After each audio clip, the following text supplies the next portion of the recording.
एक गृहस्थ जो नौकरी करता है उसने प्रश्न किया कि हम आठों पहर अष्टयाम सेवा नहीं कर सकते क्योंकि हमें ऑफिस जाना होता है, और अष्टयाम सेवा का बड़ा महत्व सुनते हैं तो बहुत हृदय में जलन होती कि मेरा जीवन व्यर्थ जा रहा है। मैं प्रातः सेवा करता हूं श्रृंगार तक और फिर शायम आकर के सेवा करके शयन करा देता हूं, बीच की सेवा हमसे नहीं हो पाती क्योंकि हम ऑफिस की सेवा में रहते हैं। ऑफिस में भी सेवा हो सकती है, 5 मिनट का समय मिले तत्काल राजभोग लगाइए, वहीं ऑफिस में बैठे बैठे भाव में अपने घर के ठाकुर का ध्यान कीजिए। आपको सच्चिदानंद विग्रह का ध्यान नहीं हो रहा, इतनी अभी पवित्रता नहीं आई, तो जो कुटिया में आपके ठाकुर जी विराजमान उनका तो ध्यान कर सकते हो, उनका ध्यान किया। सामने थाल में सुंदर सुंदर भोग सामग्री, फुल्का, दाल, सब्जी, कढ़ी, चावल, ये अमुक अमुक पदार्थ, सुंदर निर्मल स्वादिष्ट जल, पवार है, 5 मिनट में पवा दिया, आसमान करा दिया, हो गई सेवा। कुछ प्रगट सेवा और कुछ मानसिक सेवा, इस तरह से आप अष्टयाम सेवा कर सकते हैं। 5 मिनट में आप एक सेवा, एक पैर की सेवा कर सकते हैं। हमारी स्वामिनी जो भाव स्वीकार करती है और वो भाव सेवा कही जाती है, जो मानसिक है वो भाव सेवा कही जाती है। कोई भी हो भाव सेवा कर सकते हो, बिना पैसे के कर सकते हो, बिना सहयोग के कर सकते हो। आराम से आप खड़े खड़े भोग लगा सकते हो, आपको बैठने का समय नहीं तो खड़े खड़े चलते चलते भोग लगा सकते हो, आप क्रिया करते हुए भोग लगा सकते हो। आप अपने मन को एकाग्र करें, प्रियालाल के चरणों में अर्पित थोड़ी थोड़ी देर में सेवा समर्पित कर सकते हो। अब श्री जी को थोड़ा मीठा, लड्डू, बर्फी स्वर्ण की कटोरी में अर्पित कर रहे हैं, अपने हाथ से प्रियालाल को पवा रहे हैं, शीतल जल पिलाया, रुमाल से मुख पोंछ दिया, पान की बीटी का पवा दी। ये कितना बड़ा कार्य हो गया और ये 2 मिनट में हो गया, एक पैसा नहीं लगा, किसी का सहयोग नहीं, कोई जान भी नहीं पाया। तो जो भगवत सेवा में शरीर से 8 पहर लगे हैं उनकी तो भाग्य की क्या सराहना, लेकिन जो गृहस्थी में है 8 पहर सेवा नहीं कर सकते हैं तो वो मानसिक कर सकते हैं। प्रातः काल से लेकर सायंकाल शयन सेवा तक जो सेवा प्रगट में हो पावे सो ठीक, नहीं तो मानसिक सेवा कर दीजिए। राधा पादाब्ज सेवा निस्पृहा, तपस्या भजन साधना करने वाले का फल मिलता है, लेकिन सेवा करने वाला स्वामी को अधीन कर लेता है, शब्द याद रखना। प्रियालाल उसके अधीन हो जाते हैं जो प्रियालाल की सेवा करता है। भजन कहते हैं सेवा को, राई के सम भजन को मानत मेरु समान, थोड़ी सी भी सेवा को हमारी लाडली जो सुमेरु पर्वत के समान मान लेती है, बड़ी करुणामयी है। और लालजू जो अधीन है ना, वो सेवा से ही अधीन है। देखो ना, राधा प्यारी तेरे नयन सलोल, तय निज भजन, तय निज भजन, कनक तन जोबन, लियो मनोहर मोल। राधा प्यारी तेरे नयन सलोल, प्यारी जू आपने ऐसी सेवा की कि लालजू को अधीन कर लिया। गान नृत्य जो भी श्रृंगार करती वो प्रीतम के लिए करती, सर्वस्व प्रीतम के लिए। तो प्रीतम अपना सर्वस्व देकर होए अधीन, संग ही संग डोले। तो प्रीतम अपना सर्वस्व देकर होए अधीन, संग ही संग डोले। यही हमें करना है प्रगट में और मानसिक में।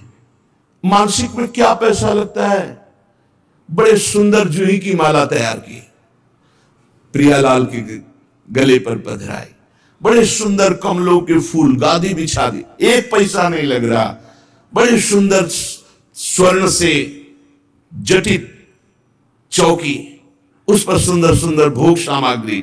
मेरी युगल सरकार भावना, युगल सरकार मुस्कुराते हुए आकर विराजमान है सिंहासन, अपने हाथ से पवार। देखो रोना ना आ जाए तो देखना, आनंद हृदय एकदम निर्मल हो जाएगा। एक पैसा नहीं लगा और महान उत्तम सेवा हो गई, निर्दोष सेवा। इसलिए सेवा सबको करनी चाहिए। बिना सेवा के शरीर पवित्र नहीं होता, बिना मानसिक सेवा के अंतःकरण पवित्र नहीं होता पूर्ण रूप से। इसलिए सेवा की भावना जरूर रखो। अगर दिन में एक बार आपने मानसिक सेवा का भाव किया, सुंदर शरबत बनाया, सुंदर चांदी की 2 गिलास है, ले गए, युगल सरकार को पवार है, कैसे शरबत पी ले, फिर आचमन करे, फिर मुख पोछ दे। 2 मिनट चंवर लेकर डुला है। हमारे प्रियालाल विराजमान है, कुछ नहीं, शांत बैठे हैं, चंवर चल रहा है, पंखा से हवा कर रहे हैं। 2 मिनट प्यारी जू के सामने राधा राधा नाम कीर्तन करके नाच रहे, कुछ बार से नहीं कर रहे, ऑफिस में बैठे बैठे हो रहा है। आप इस उपासना को समझिए, उपासना भाव का क्षेत्र है। भावोत्सवेन भजताम रस काम धेनुम तम राधिका चरण रेणु महामिस्मरामि। भाव के आप खुद परिणाम देखेंगे। प्रगट सेवा और भाव की सेवा में बहुत बड़ा अंतर है।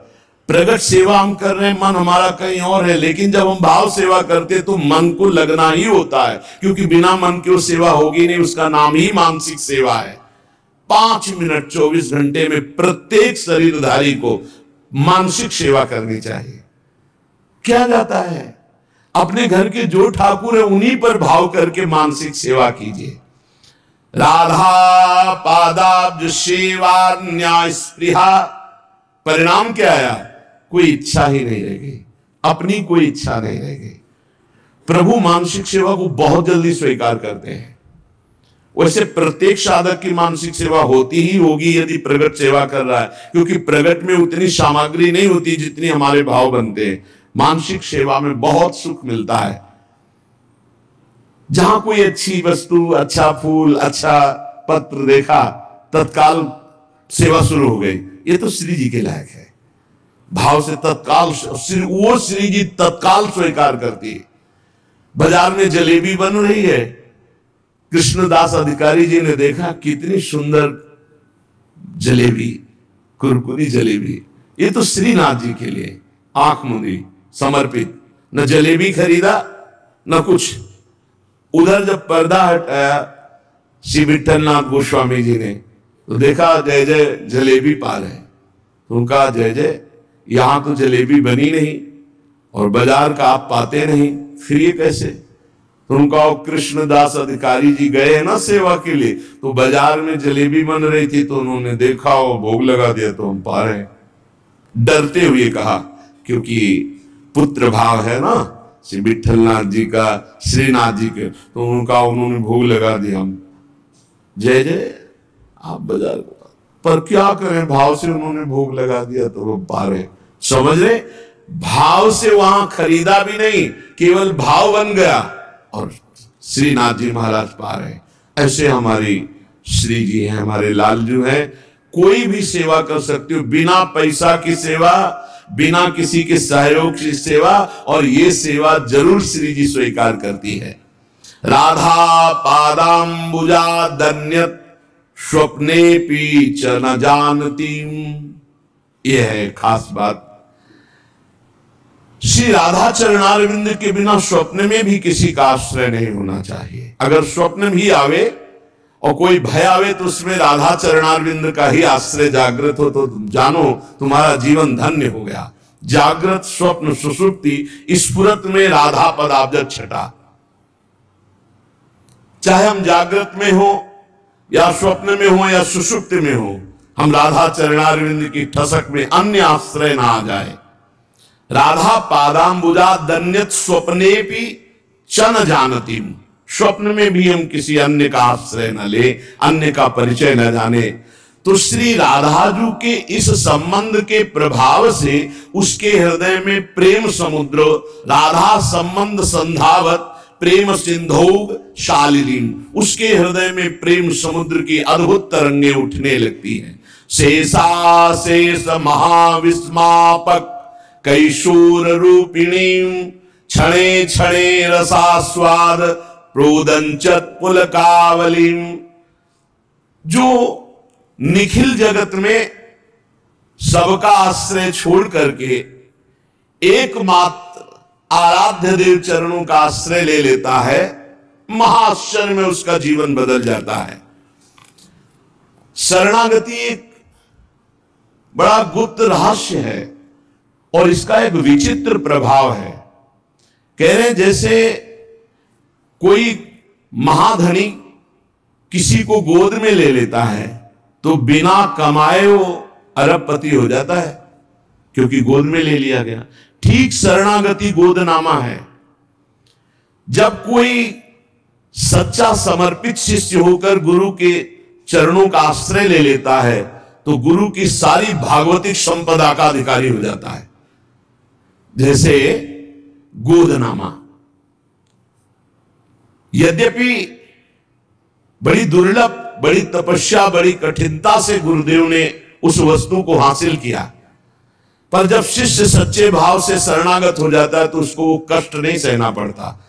वो संपत्ति का अधिकारी ऐसे हो जाता है जैसे गोदनामे में संपत्ति का अधिकारी बिना कमाए हो गया। भीतरी भाव जब हमारा प्रभु के प्रति ऐसा हो जाता है कि हे प्रभु, मेरे में कोई सामर्थ्य नहीं, मैं आपकी शरण में, भीतरी भाव की बात है, उसी क्षण वो भगवान की समस्त दैवी संपदा का अधिकारी बन गया। सारे पाप नष्ट हो गए, वो निर्भय हो गया, निशंक हो गया, निशोक हो गया, निश्चिंत हो गया। कोई चिंता नहीं, कोई शोक नहीं, कोई भय नहीं। जो जाको शरणों गहे ता कहां ता की लाज, उल्टे जल मछली चले बहो जात गजराज। बड़ी प्रबल जल की धारा जो हाथी को भी बहा दे, तो मछली जल का आश्रय लिए वो मछली उसी उल्टी धारा में चढ़ जाएगी, उसका रोक नहीं होगा। बोले ऐसे ही कोई चाहे जितना समर्थ हो, भगवान की शरण में हो गया तो जो दुरंत माया है वो उसको पार कर जाएगा। मामे वे प्रपद्यन्ते माया में ताम तरन्ति। छोटी सी मछली बड़े वेग वाले जल प्रवाह को चीरती हुई सीधा उल्टा चढ़ जाएगी, लेकिन उसी के सामने गजराज बह कर जाएगा। गजराज को बहा देगी लेकिन छोटी सी मछली को नहीं। क्यों? क्योंकि मछली जल से प्यार करती, मछली जल में है, वो उसका जीवन है। ऐसे जिसका जीवन भगवान है, जिसने अपने जीवन को भगवान की शरण में, तो दैवी हेषा गुणमयी मम माया दुरत्या, बड़े बड़ों को बहा दे। दैवी हेषा गुणमयी मम माया दुरत्या, शिव विरंचिका मोहई को है बपुरान। लेकिन वो तृणादपि सुनीचेन स्वभाव वाला साधक ऐसे चीरता हुआ माया को चला जाएगा, जैसे हाथी बह जाता है, पर मछली छोटी सी उस प्रबल धारा को चीरती हुई आगे बढ़ जाती है।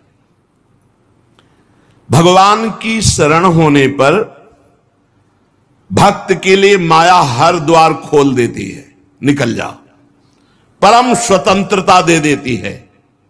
भक्त को कहीं भी चिंता नहीं होती, कैसे निर्वाह होगा, मरने के बाद हमारा कल्याण होगा कि नहीं, परिवार का पालन होगा कि नहीं, ये होगा कि नहीं, वो होगा कि नहीं, ये सब चिंताएं खत्म हो जाती। भगवान है। चिंता दीन दयाल को मोह मन सदा आनंद, जायो सो प्रतिपाल सी रामदास गोविंद। जिसने शरण में लिया है, जिसने अपनाया है, वो वही पार करेगा। मेरे मन में तो सदा आनंद बना रहता है। मेरी चिंता दीनदयाल को है, मैं अपनी चिंता नहीं करता।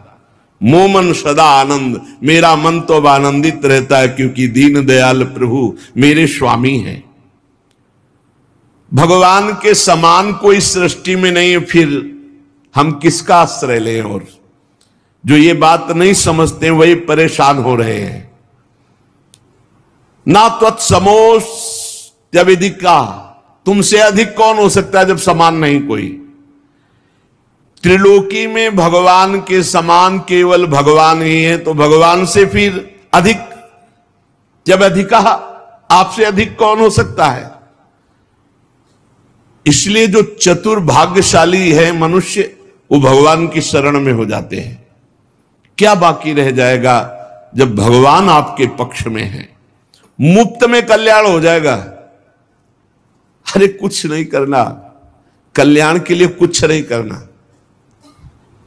प्रेम के लिए हम नाम जप करते हैं, कल्याण के लिए कुछ नहीं करना, केवल भगवान के आश्रित हो जाना है। भगवान का आश्रय नहीं हम ले पा रहे, इसीलिए हमको ये साधन में लगाया जा रहा है कि असाधन छोड़ो, राग छोड़ो। नहीं, कुछ नहीं करना, आप सच्ची मान लो, जैसे हो वैसे भगवान को प्राप्त हो जाओगे। केवल शरणागति अंदर से स्वीकार कर ले। पर शरणागति का रहस्य समझना है। मेरे में कोई बल नहीं है, मेरे प्रभु ही मेरा बल है। और जब हम प्रभु का आश्रय लेते तो स्वाभाविक चिंतन प्रभु का चलता है। जीत गए, मुफ्त में कल्याण हो गया और भगवान का साथ निरंतर मिलेगा। ये साधक को कल्याण क्यों कठिन लगता है, भगवत प्राप्ति क्यों कठिन लगती है? बहुत ध्यान से सुनना, बड़ी मस्ती का मार्ग है शरणागति। इसमें बाधक है अहंकार, अभिमान। मेरा कुछ है और मैं कुछ हूं, ये चीज भगवत शरणागति नहीं होने देती। केवल बातें शरणागति की होती हैं। मेरा कुछ है और मैं कुछ हूं। अच्छा, मैं कुछ हूं, क्या हो? आप सोचो तुम क्या कर सकते हो? तुम अपना बुरा कर सकते हो, बस हम पक्की बात कहते हैं। तुम कुछ कर सकते हो तो अपना बुरा कर सकते हो, भला तो नहीं कर सकते। अगर तुम्हारा भला होगा तो तुम्हारे पीछे किसी का हाथ होगा, या तो किसी महापुरुष का और या भगवान की करुणा का, कृपा का। अन्यथा तुम कुछ भी कर सकते हो तो अपना बुरा कर सकते हो। क्या?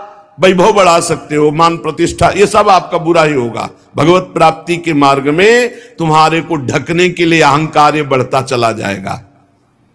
मैं कुछ हूं, मेरा कुछ है, यही शरणागति नहीं होने दे रहा।